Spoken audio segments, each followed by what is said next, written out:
Amoris Laetitia, the joy of love. Pope Francis's words on marriage, family life, and the church and the world today.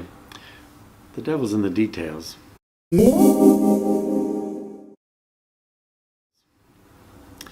people of the United States of America are a key player in the worldwide game of theological chess that's being presented.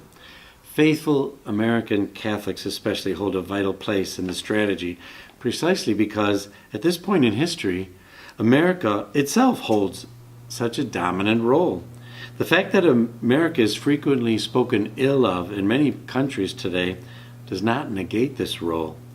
In fact, this is proven by the very fact that while so many disparage the United States, it still remains the city upon a hill, the place where peoples of all races and creeds run to for safety and prosperity. In ages past, it was said that if Rome could be converted, then the world would follow. History teaches us that in many ways this was true. Today, America, and especially American Catholics, must not be marginalized. If America could be converted, much of the whole world would follow, and faithful American Catholics are needed to complete the job. But anyone, even a pope, who doesn't recognize this key factor of enculturation makes a big mistake. An appreciation of the unique culture of the United States is an important key to the evangelization of America. Permit me to make an analogy from a political matrix.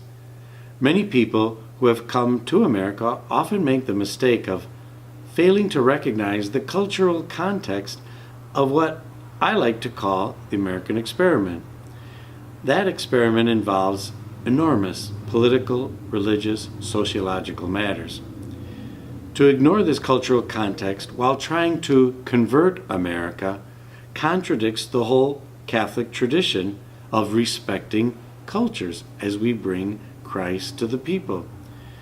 It is a bit like a restaurant owner who steals a competitor's pizza recipe in the hopes of building up his restaurant, but in the process, he changes the very recipe he steals.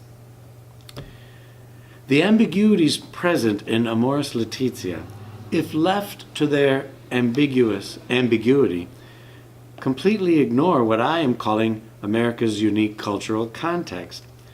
Simply put, if such ambiguities are left ambiguous and unorthodox interpretations are left to grow, the delicate commingling of Protestantism and Catholicism will be ruined.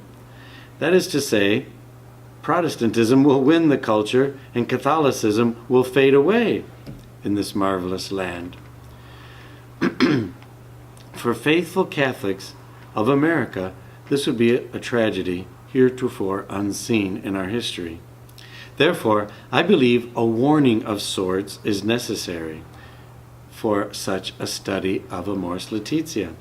If certain long-term implementations, as the report of the USCCB states, will be voted on in the November 2016 bishops' meeting, our time may be more precious than we realize. First, let me say Amoris Laetitia does contain marvelous, beautiful reflections on fraternal, familial, and spousal love. I agree wholeheartedly with the authors of the report that Chapter 4, Love in Marriage, which is a meditation on Paul's words so often used at marriages, love is kind, love is patient, love never ends, from 1 Corinthians 13, is very beneficial for developing areas of diocesan ministries.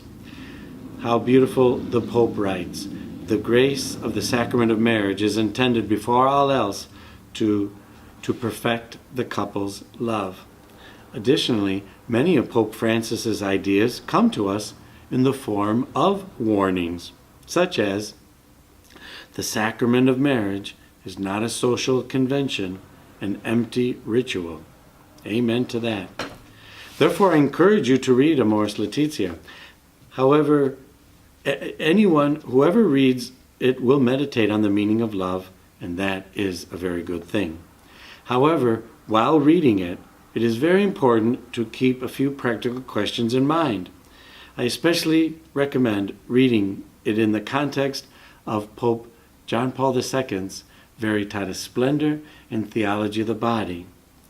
Very important question to keep in mind is, which I believe is connected to what the report refers to as myopic views, is what does this mean for everyday Catholics regarding the reception of the sacraments?